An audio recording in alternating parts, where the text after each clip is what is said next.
സദ്ഗുരുഭ്യോ നമഃ. ഓം ഗംഗണപതേ നമഃ. ഓം സംസരസ്വതീ നമഃ. ഓം ശ്രീകൃഷ്ണ പരമാത്മനേ നമഃ. സംപൂജ്യരായ പ്രിയ കുടുംബാംഗങ്ങളെ, ഏവർക്കും ശ്രീമദ് ഭാഗവതത്തിലേക്ക് സ്വാഗതം. നമ്മള് സൂര്യവംശം പറഞ്ഞു നിർത്തി. അതിനുശേഷം ഇനിയും ചന്ദ്രവംശത്തിന്റെ ആരംഭത്തിലേക്ക് കടക്കുകയാണ്. ചന്ദ്രവംശം നമ്മൾ ഇതിനു മുന്നിൽ പരിശോധിച്ചിട്ടുണ്ട്. ഇളയിൽ കൂടിയാണ് അത് ആരംഭിക്കുന്നത്. എങ്ങനെയാണെന്ന് നമ്മൾ നവമസ്കന്ധത്തിന്റെ ആരംഭത്തില് പഠിച്ചു. സുദ്യുമ്നൻ പെണ്ണായി തീരുന്നത്,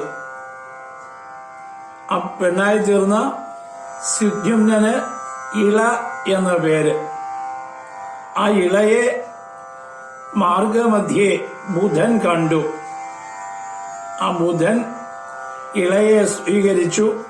ബുധന് ഇളയിൽ പുരൂരവസ് ഉണ്ടാകുന്നതായിട്ടുള്ള ഭാഗം നമ്മൾ ആദ്യം പഠിച്ചു വന്നു. അതുകൊണ്ടാണ് ആ ഇളയോട് തുടങ്ങിയാണ് ബുധന്റെ കഥയിൽ കൂടി ഇളയിൽ കൂടിയാണ് ഇനിയും സോമവംശത്തിന്റെ ആരംഭം. സ്വല്പം വായിച്ചു പോയിട്ട് നമുക്കതിനെ പറ്റിയുള്ള അവലോകനം ചെയ്യാം. ഓം നമോ ഭഗവതേ വാസുദേവായ. ഓം ശ്രീകൃഷ്ണ പരമാത്മനേ നമഃ. ചൊല്ലുവൻ സോമവംശത്തിൽ നിന്നുണ്ടായ ചൊല്ലുള്ള ഇളാത്മജ മുഖ്യ രാജാന്വയോ അത്രി മഹാമുനി പത്മജനന്ദനൻ എത്രയും മുഖ്യൻ പിതൃസമനോർക്കിലോ. അത്രിതൻ നേത്രത്തിൽ നിന്നാശു ചന്ദ്രനും എത്രയും തേജസ സംഭവിച്ചിടിനാൻ. നക്ഷത്ര വിപ്രൗഷധീശനായ സോമനെ തൽക്ഷണം കൽപ്പിച്ചു പത്മസമുദ്ഭവൻ.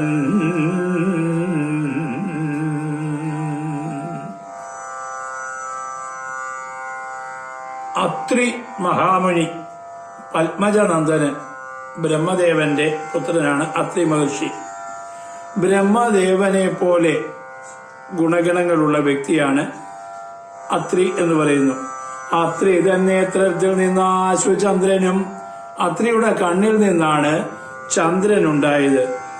നക്ഷത്ര വിപ്ര ഔഷധീശനായിട്ട് നക്ഷത്രഗണങ്ങളുടെ താരാഗണങ്ങളുടെയും ബ്രാഹ്മണരുടെയും ഔഷധി വർഗങ്ങളുടെയും ഓഷധികളുടെ നാഥനായിട്ട് ചന്ദ്രനെ ബ്രഹ്മദേവൻ കൽപ്പിച്ചു. അങ്ങനെ ലോകങ്ങൾ ജയിച്ചു ശശാങ്കൻ ചന്ദ്രൻ. വിപ്രന്മാരുടെയും നക്ഷത്രത്തിന്റെയും ഔഷധി വർഗത്തിന്റെയൊക്കെ അധീപനാകുമ്പോൾ സ്വയമേ സ്വാഭാവികമാണ് സ്വല്പം അഹങ്കാരമുണ്ടാകും. തന്നെ എതിർക്കാൻ ആരുമില്ല. വിപ്രന്മാരുടെയൊക്കെ നേതാവായതുകൊണ്ട് വിപ്രന്മാരോട് എന്തുമാകാം എന്നുള്ള ഒരു തോന്നൽ. അങ്ങനെ അഹങ്കാരത്തോടു കൂടിയിരിക്കുന്ന രാജസൂയൊക്കെ കഴിച്ചു. അങ്ങനെ ആ യജ്ഞത്തിന് ഋത്വിക്കായിരുന്ന ബൃഹസ്പതിയുടെ ഭാര്യയായ താരയെ ചന്ദ്രൻ കൊണ്ടുപോയി. അതാണ് പറയുന്നത്. നന്നായി രാജസൂയം കഴിച്ചിടിനാൻ വീര്യവിദ്യാദിമതേന ബൃഹസ്പതി ഭാര്യയാം താരയെ കൊണ്ടുപോയാൻ അവൻ ചെന്നു ബൃഹസ്പതി യാചനം ചെയ്തിതോ നിന്നയാ സോമൻ കൊടുക്കായ കാരണമുണ്ടായി വന്ന സുരാസുര സങ്കരം പണ്ട് ഈ വണ്ണം രണം കണ്ടതില്ലാരുമേ.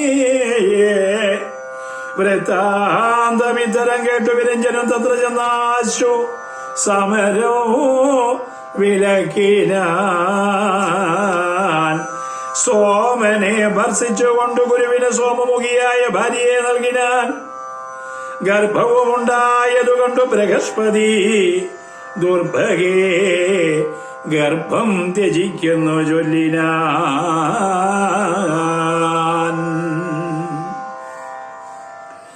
അപ്പോഴേ ഗർഭം ത്യജിച്ചിതു താരയോ പിൽപ്പാട് ബാലനും ഉജ്ജ്വലിച്ചിടിനാൻ അന്യൂന ശോഭയെ കൊണ്ടു ഗുരുവരൻ എന്നുടെ പുത്രൻ ഇവനെന്നു ചൊല്ലിനാൻ. എന്നുടെ പുത്രൻ ഇവനെന്നു സോമനും. അന്ന് അവർ തമ്മിൽ വിവാദം മുഴുക്കയാൽ താരയോടാശു ചോദിച്ചത് എല്ലാവരും ആരുടെ പുത്രൻ ഇവനെന്നു കേട്ട് അവൾ ഒന്നുമേ മിണ്ടാതെ നിന്നിരു ലജ്ഞയോടെ. അന്നേരം എത്രയും കോപിച്ചു ബാലകൻ തന്നുടെ മാതാവിനോടാശു ചൊല്ലിടിനാൻ. ഒന്നുമേ മിണ്ടാതെ നിൽക്കുന്നതെന്തു നീ? ചൊല്ലുക നിന്നുടെ ദോഷങ്ങളൊക്കെയും ഇല്ലിതുകൊണ്ടെനിക്കൂ ഇല്ലിതുകൊണ്ടിനി കുറ്റമീതും ദൃഢവോ. അന്നേരമാശു വിരഞ്ജനും തലയെ മന്നം വിളിച്ചോ ചോദിച്ചാൻ മധുരമായി. നമ്മള് കണ്ടു ചന്ദ്രനിൽ നിന്ന് ബുധൻ ജനിക്കുന്നത്, ബുധനിൽ നിന്ന് പുരൂരവസുണ്ടായി, ബ്രഹ്മപുത്രനായ അത്രി മഹർഷി ഉണ്ടായി. അദ്ദേഹം ബ്രഹ്മദേവനെ പോലെ ഗുണവാനായിരുന്നു എന്ന് പറഞ്ഞു. അത്രിയുടെ നേത്രത്തിൽ നിന്ന് ഉത്ഭവിച്ച ആനന്ദ ജലബിന്ദുക്കളിൽ നിന്ന് അമൃത സ്വരൂപനായ പുത്രനുണ്ടായി. പുത്രന് സോമൻ എന്നു പേരിട്ടു. ആ സോമന് ബ്രാഹ്മണ, ഔഷധി, നക്ഷത്രം എന്നിവയുടെ നാഥനായിട്ട് ബ്രഹ്മദേവൻ തന്നെ നിയോഗിച്ചു എന്ന് പറയുന്നു. അങ്ങനെ അത്രിയുടെ കണ്ണിൽ നിന്ന് ജനിച്ചതായതുകൊണ്ട് അത്രി പുത്രനായിട്ട് ചന്ദ്രൻ 3 ലോകങ്ങളെയും ജയിച്ചു. രാജസൂയം എന്ന യാഗം നടത്തി ഭഗവാനെയും പ്രസാദിപ്പിച്ചു. വിപ്ര, ഔഷധി വർഗത്തിന്റെയൊക്കെ നാഥനാണല്ലോ. അപ്പോൾ അവരെ എല്ലാം ജയിച്ചതിന് തുല്യമായി. പിന്നെയോ സോമയാഗം രാജസൂയം നടത്തിയിട്ട് ദേവന്മാരെയും അദ്ദേഹം പ്രസാദിപ്പിച്ചു. ഇത്രയും ആയപ്പോഴേക്ക് അദ്ദേഹത്തിന് അഹങ്കാരം വർദ്ധിച്ചു. ബ്രാഹ്മണാദികളുടെ നാഥൻ എന്ന ഹുങ്കൃതിയാല് ബൃഹസ്പതിയുടെ ഭാര്യയായ താരയെ ബലാത്കാരനെ അദ്ദേഹം പിടിച്ചുകൊണ്ടു പോരുകയും ചെയ്തു. ദേവഗുരു ചന്ദ്രനെ ചെന്ന് കണ്ടു. പല ഗുരു ആവശ്യപ്പെട്ടു, എന്റെ ഭാര്യയെ തരൂ, എന്റെ ഭാര്യയെ തരൂ, അവളില്ലാതെ എനിക്ക് കാര്യങ്ങളൊന്നും നടക്കില്ല. എന്റെ ആശ്രമത്തിലെ എല്ലാ കാര്യവും ശ്രദ്ധയോടുകൂടി ചെയ്യുന്നത് അവളാണ്. എന്റെ പൂജാ ഹോമാദികൾക്കെല്ലാം വേണ്ട സൗകര്യം ചെയ്തു തരുന്ന അവളാണ്. അവളില്ലാതെ എനിക്ക് ആശ്രമത്തിലെ എന്റെ പൂജാ ഹോമാദികൾക്കൊക്കെ വിഘ്നം വരുന്നതുകൊണ്ട് അവളെ തിരിച്ചു തരൂ എന്ന് പറഞ്ഞു. പക്ഷെങ്കില് ചന്ദ്രന് വിട്ടുകൊടുത്തില്ല. അതുമൂലം ദേവാസുര യുദ്ധം വരെ ഉണ്ടായി എന്ന് പറഞ്ഞു. അപ്പൊ പറഞ്ഞു, ഇത് ദേവന്മാർ പരീക്ഷിത്ത് ശുഖബ്രഹ്മർഷിയോട് ചോദിച്ചു, ഇത് പരീക്ഷിത്തെ ശുഖബ്രഹ്മർഷി, ഇത് ദേവന്മാരുടെ വിഷയമാണല്ലോ. ഇവിടെ ദേവന്മാര് തമ്മിൽ യുദ്ധം ഉണ്ടാകാനല്ലേ സാധ്യതയുള്ളൂ. ദേവാസുര സങ്കരം ഉണ്ടാകാൻ ഒരു അവസരമില്ലല്ലോ. അതിനുള്ള ഹേതു എന്താണ് എന്ന് ചോദിച്ചു. ആ ദേവാസുര യുദ്ധം എങ്ങനെ ഉണ്ടായെന്ന് ചോദിച്ചപ്പോഴേ അദ്ദേഹം അതിന്റെ കാരണം പറയുകയാണ്. ഇത് മൂലം ഭാഗവതം പറയുന്നതാണ്, ഭാഷാഭാഗവതം പറയുന്നില്ല. അതുകൊണ്ടാണ് ആ ഭാഗം വായിച്ചങ്ങ് പോയിട്ട് ഇത് കൂടി പറയാനുള്ളത് കൊണ്ടാണ് സെപ്പറേറ്റ് ആയിട്ട് പറയുന്നത്. ഇല്ലെങ്കിൽ ആ വായിച്ച ഭാഗം വ്യാഖ്യാനിച്ചങ്ങ് പോയാൽ മതി. അപ്പൊ ഈ വിഷയം അവിടെ വരുന്നില്ല. അപ്പൊ ഇതുകൂടി പറയണം എന്നുള്ളത് കൊണ്ട് ആ ഭാഗം വായിച്ചു ശേഷം നമുക്ക് ഇതിലേക്ക് കടക്കുകയാണ്. ശുക്രാചാര്യര് ദേവഗുരുവായ ബൃഹസ്പതിയോടുള്ള വിരോധ നിമിത്തം ചന്ദ്രനെ സഹായിച്ചു. ശുക്രാചാര്യര് ദേവഗുരുവായ ബൃഹസ്പതിയോട് അസുര ഗുരുവായ ശുക്രാചാര്യർക്ക് വിരോധമുണ്ടായിരുന്നു. അപ്പോൾ ബൃഹസ്പതിയോടുള്ള ആ വിരോധം മൂലം അസുര ഗുരുവായ ശുക്രാചാര്യര് ചന്ദ്രനോട് പറഞ്ഞു, കൊടുക്കണ്ട, അദ്ദേഹത്തിന്റെ ഭാര്യയാണെന്നൊക്കെ പറഞ്ഞ് അദ്ദേഹം ചോദിക്കാൻ വന്നാലും നിങ്ങൾ ഇപ്പൊ അവരെ ഭാര്യയായിട്ട് വെച്ചിരിക്കല്ലേ, വെച്ചോളൂ, ദേവഗുരുവായ ബൃഹസ്പതിക്ക് കൊടുക്കണ്ട എന്ന് ആ തക്ക സമയത്ത് എന്ന് അസുരഗുരുവായ ശുക്രാചാര്യര് ചന്ദ്രനെ സഹായിച്ചു. അപ്പോഴ് ഭഗവാൻ മഹാദേവൻ അംഗരസിന്റെ ശിഷ്യരാകിയാൽ അംഗരസിന്റെ പുത്രനാണ് ബൃഹസ്പതി.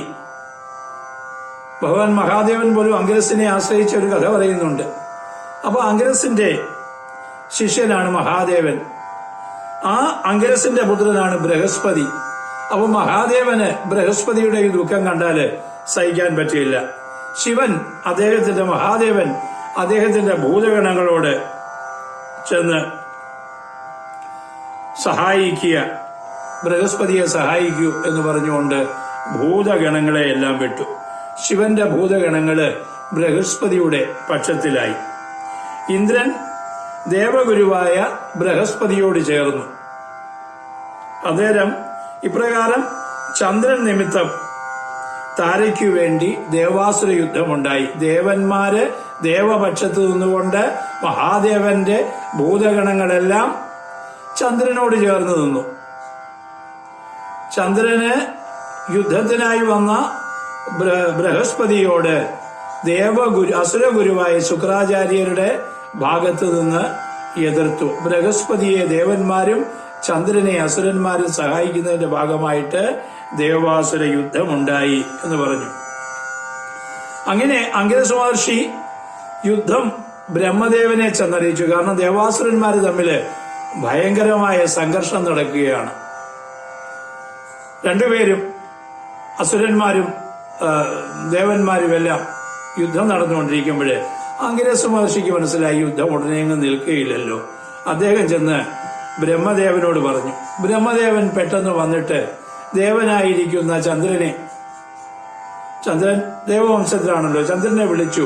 നിനക്ക് വേണ്ടിയാണ് ഇപ്പൊ അസുരന്മാർ വന്നിട്ട് ദേവന്മാരോട് യുദ്ധം ചെയ്യുന്നത്. ശുക്രാചാര്യർക്ക് ബൃഹസ്പതിയോടുള്ള വൈരാഗ്യമാണ് ഇപ്പൊ നിന്നെ സഹായിക്കാൻ കാരണം. പക്ഷെ ബൃഹസ്പതിയെ സഹായിക്കാതിരിക്കാൻ മഹാദേവന് സാധിക്കുകയില്ല. അപ്പൊ മഹാദേവൻ സഹായിക്കുകയും ചെയ്തു. അദ്ദേഹത്തിന്റെ ഭൂതഗണങ്ങളെ വിട്ട് ഈ ദേവാസുര സംഘർഷം ഇങ്ങനെ നടത്തിക്കൊണ്ടുപോകാൻ പറ്റുകയില്ല, ഇതിവിടെ കൊണ്ട് അവസാനിപ്പിക്കണമെന്നായി. അങ്ങനെ നല്ല കണക്കെ ബ്രഹ്മദേവൻ ചന്ദ്രനെ ശകാരിച്ചു. ഈ സമയം താര ഗർഭിണിയായിരുന്നു. ഈ ഗർഭം ധരിക്കുവാൻ ബൃഹസ്പതി താരയോട് പറഞ്ഞു, ചന്ദ്രനോട് പറഞ്ഞു, കൊടുത്തുവിടൂ എന്ന് പറഞ്ഞു കഴിഞ്ഞപ്പോൾ ചന്ദ്രൻ ബ്രഹ്മദേവന്റെ നിർദ്ദേശമല്ലേ, കൊടുക്കാൻ തയ്യാറായപ്പോൾ താരയെ മുന്നിൽ നിർത്തി. അപ്പോൾ അവള് ഗർഭിണിയാണെന്ന് കണ്ടതുകൊണ്ട് കുറെ കാലമായല്ലോ ഇവിടെ വന്നിട്ട്, ഗർഭം ത്യജിച്ചു കളയുക എന്ന് താരയോട് പറഞ്ഞു. അപ്പൊ താര എന്ത് ചെയ്യാൻ പറ്റും? പൂർണ്ണ ഗർഭമായ ഒരു സമയമാണ്. അങ്ങനെ ആ തന്റെ പ്രവൃത്തിയിൽ ലജ്ജിതയായ താര ഒരു പുത്രനെ പ്രസവിച്ചു. ഗർഭം ഒഴിവാക്കണമല്ലോ, അപ്പൊ ഒരു പുത്രനെ പ്രസവിച്ചു. വളരെ വിശദമായിട്ടത് ഭാഗവതം പറയുന്നുണ്ട്, എല്ലാവരും ഇവിടെ പറയുന്നില്ല. താരയുടെ ലജ്ജയും അതിന്റെ കാരണങ്ങളുമൊക്കെ വളരെ വിശദമായിട്ട് പറയുന്നുണ്ട്. അപ്പൊ എന്തായിരുന്നാലും ഗർഭത്തെ ത്യജിച്ചു. പൂർണ്ണമായിരുന്ന ഗർഭമായതുകൊണ്ട് അത് ഒരു ഉണ്ണിയായിട്ട് തന്നെ ജനിച്ചു. പക്ഷെ ആ ജനിച്ച കുട്ടിയുടെ ആ രൂപലാവണ്യം വളരെ ആരെയും ആകർഷിക്കുന്ന രൂപലാവണ്യമായിരുന്നു. അപ്പൊ ആ കുട്ടിയുടെ സ്വരൂപം കണ്ടു കഴിഞ്ഞപ്പോൾ ബൃഹസ്പതി ദേവഗുരുവാണല്ലോ, അദ്ദേഹത്തിന്റെ ചൈതന്യം, അദ്ദേഹം പറഞ്ഞു, ഈ കുട്ടി എന്റെ തന്നെയാണ്. കാരണം അത്ര ചൈതന്യവാനായ കുട്ടിയാണ്, ഇത് എന്റെ കുട്ടിയാണ്, എനിക്ക് ഈ കുട്ടിയെ വേണമെന്ന് പറഞ്ഞു. ചന്ദ്രൻ പറഞ്ഞു, അതെങ്ങനെ സാധിക്കും?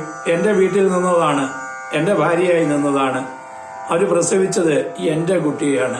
കുട്ടിയെ അങ്ങോട്ടും ഇങ്ങോട്ടും വേണമെന്നുള്ള രീതിയിൽ വീണ്ടും തർക്കമായി. രൂപലാവണ്യങ്ങളെ കണ്ട് ബൃഹസ്പതിയും ചന്ദ്രനും ഒരുപോലെ കുട്ടിയിൽ ആകൃഷ്ടരായിട്ട് കുട്ടിയെ എനിക്ക് വേണം എന്ന് പറഞ്ഞു. അപ്പോൾ ദേവന്മാരും ഋഷികളും കുട്ടി ആരുടേതാണെന്ന് താരയോട് ചോദിച്ചു. താര താഴോട്ട് നോക്കി നിന്ന് കാലുകൊണ്ട് നഖം കൊണ്ട് കളം വരച്ചതല്ലാതെ കാര്യത്തെപ്പറ്റി എന്താണെന്ന് ആരോടും പറഞ്ഞില്ല. നാണം മൂലം താരയ്ക്ക് അത് പറയാനും മടിയായി തീർന്നു. അപ്പൊ തന്നെ നമുക്ക് മനസ്സിലാക്കാം എന്താണ് കാര്യമെന്നുള്ളത്. അപ്പൊ ഈ സമയം ജനിച്ച പുത്രൻ തന്നെ താരയോട് പറഞ്ഞു, ലജ്ജയില്ലാതെ ദുഷ്കർമ്മം ചെയ്ത അമ്മേ, നിന്റെ കുറ്റം എന്താണെന്ന് നീ ഇവിടെ വെച്ച് ഏറ്റുപറയുക. അതുകൊണ്ട് ഒരു കുറവും ഉണ്ടാകാൻ പോകുന്നില്ല. അത് പറഞ്ഞോളൂ. ഇത്ര ദുഷ്ടബുദ്ധിയായ നിനക്ക് എന്തേ ഇപ്പോൾ പറയാൻ നേരത്ത് ഒരു നാണമുണ്ടാകാൻ കാരണം? അങ്ങനെ ആരുടെ പുത്രനാണെന്ന് ഈ സമയം നീ പറയണം. ഇവിടെ ആവശ്യമില്ലാത്ത ലജ്ജയ്ക്ക് അവകാശമില്ല. ലജ്ജ ഉണ്ടായിരുന്നുവെങ്കിൽ ഇപ്രകാരം പോകില്ലായിരുന്നല്ലോ. അങ്ങനെ എന്റെ അച്ഛനെ വിട്ട് മറ്റൊരാളോട് ചേർന്നതാണെന്നുണ്ടെങ്കിൽ ആ കർമ്മത്തിലായിരുന്നു ലജ്ജിക്കേണ്ടത്. അതിൽ ലജ്ജിക്കാതെ ഇപ്പൊ ആരുടെ കുട്ടി എന്ന് പറയുന്നതിനാണോ ലജ്ജ? അതുകൊണ്ട് എന്റെ അച്ഛൻ ആരാണെന്ന് പറയൂ. എന്നിട്ടും താരയ്ക്ക് അത് പറയാൻ മടിയാണ്. അങ്ങനെ ഇരുന്നപ്പോ ബ്രഹ്മദേവൻ തന്നെ താരയെ വിളിച്ചു. സ്വസ്ഥമായിട്ട് ഒരിടത്ത് നിർത്തിയിട്ട് ചോദിച്ചു, ഇത് ആരുടെ കുട്ടിയാണ്? അവള് ബ്രഹ്മദേവനോട് സത്യം പറയാതിരിക്കാൻ പറ്റില്ലല്ലോ. പറഞ്ഞു, അല്ലയോ പ്രഭു, അത് ചന്ദ്രന്റെ കുട്ടിയാണ് എന്ന് പറഞ്ഞു. അപ്പോൾ ചന്ദ്രൻ സന്തോഷത്തോടുകൂടി തന്റെ കുട്ടിയെ വാങ്ങി. ആ കുട്ടിയുടെ രൂപലാവണ്യം കണ്ടതുകൊണ്ട് ആ കുട്ടിക്ക് ബുധൻ എന്ന പേരിട്ടു. അഗാധമായ ബുദ്ധിക്കിരിപ്പിടമായതുകൊണ്ട് ബുധൻ എന്ന പേര് ഉണ്ടായി. ആ ബുധനാണ് ഭാര്യ ഇളയിൽ പുരൂരവസ് ഉണ്ടായത്. ആ പുരൂരവസിൽ കൂടിയാണ് സോമവംശം മുന്നോട്ട് വരുന്നത് എന്ന് പറഞ്ഞു. അങ്ങനെ സോമവംശത്തിലെ ആദ്യ രാജാവാണ് പുരൂരവസ് എന്ന് പറയുന്നത്. അങ്ങനെ ആ പുരൂരവസ് വളർന്ന് ലോകമെങ്ങും കീർത്തി കേട്ട ഒരു മഹാത്മാവായി ഭവിച്ചു. ചക്രവർത്തിയാണ്. ഇന്ദ്രലോകത്ത് ചെന്ന് പുരൂരവസിന്റെ ഗുണഗണങ്ങളെ പറയുന്നത് കേട്ടിട്ട് ഉർവശിക്ക് പോലും പുരൂരവസിനെ ഭാര്യയാക്കിയാൽ കൊള്ളാമെന്നുള്ള ചിന്തയുണ്ടായി. അതാണ് ഇനി പറയുന്നത്. സോമാത്മജൻ തന്റെ ബുദ്ധിദൈർഘ്യം കണ്ടു നാമം ബുധനെന്നു ചൊന്നാൻ വിരിഞ്ചനോ. സുന്ദരിയാകുമിളയിൽ പുരൂരവസ് എന്നൊരു പുത്ര ബുധനുളവായിതേ. അന്ന് അവൻ തന്നുടെ വീര സൗന്ദര്യങ്ങൾ ഇന്ദ്രലോകെ പുകഴ്ന്നതു കേൾക്കയാൽ കന്ദർപ്പീഠമൊരുക്കയാൽ ഉർവശി മന്ദമെന്നേ ചെന്നു ഭൂപതി സന്നിധോ. ഉർവശി ഈ പുരൂരവസന്റെ ഗുണഗണങ്ങളെ മഹാത്മ്യങ്ങളെ കേട്ടിട്ട് അദ്ദേഹത്തിന്റെ ഭാര്യയായി. മർത്യനു ഭാര്യയായി വന്നിടുകന്നതും ഇത്ര വരുണ ശാപത്തിൻ ബലത്തിനാൽ. ദേവലോകത്താണല്ലോ ഉർവശി. പക്ഷെ അവരുടെ ഒരു കർമ്മ നിമിത്തമായിട്ട് ഒരു ശാപം ഏൽക്കേണ്ടി വന്നു മിത്രാവരുണന്മാരുടെ കയ്യിൽ നിന്ന്. ഒരു മർത്യനെ ഭർത്താവായി സ്വീകരിച്ച് കുറച്ചു കാലം ഭൂമിയിൽ ജീവിച്ചു വരിക എന്നായിരുന്നു ആ ശാപം. അതുകൊണ്ടാണ് അപ്പം ആ ശാപത്തിനൊരു പരിഹാരവുമാകണം. പുരൂരവസിന്റെ കീർത്തിയെയും ആ ഗാംഭീര്യത്തെയും അനുഭവിക്കാനുള്ള ഒരു അവസരവും കൂടി രണ്ടും ഏകകാലത്തിൽ കഴിക്കാം. അതായിരുന്നു ഉർവശിയുടെ ആഗ്രഹം. അതിന് ചില കണ്ടീഷൻസ് വെക്കുന്നുമുണ്ട്. കാരണം പെട്ടെന്ന് പുരൂരവസിനോട് ഒന്നിച്ച് ആഗ്രഹങ്ങൾ നിറവേറ്റിയതിനു ശേഷം തിരിച്ച് ബ്രഹ്മലോകത്ത് ചെല്ലണം. മിത്രാവരുണന്മാരുടെ ശാപത്തിന്റെ കാലസമാപ്തിയുമാകണം. ഇതായിരുന്നു അങ്ങനെ. മിത്രാവരുണ ശാപത്തിൽ ബലത്തിനാൽ കാമിച്ചു ചെന്നോരു നേരം പുരൂരവസ് ആമോദമോട് ചോദിച്ചു മധുരമാ. പുരൂരവസിന്റെ കീർത്തി കേട്ട് അതിൽ ഭ്രമിച്ചാണ് ഉർവശി അവിടെ എത്തിയപ്പോഴോ അതിലും കാമിയായിട്ട് പുരൂരവസ് ഉർവശി ദേവിയെ സ്വാഗതം ചെയ്യുകയാണ് ചെയ്തത്.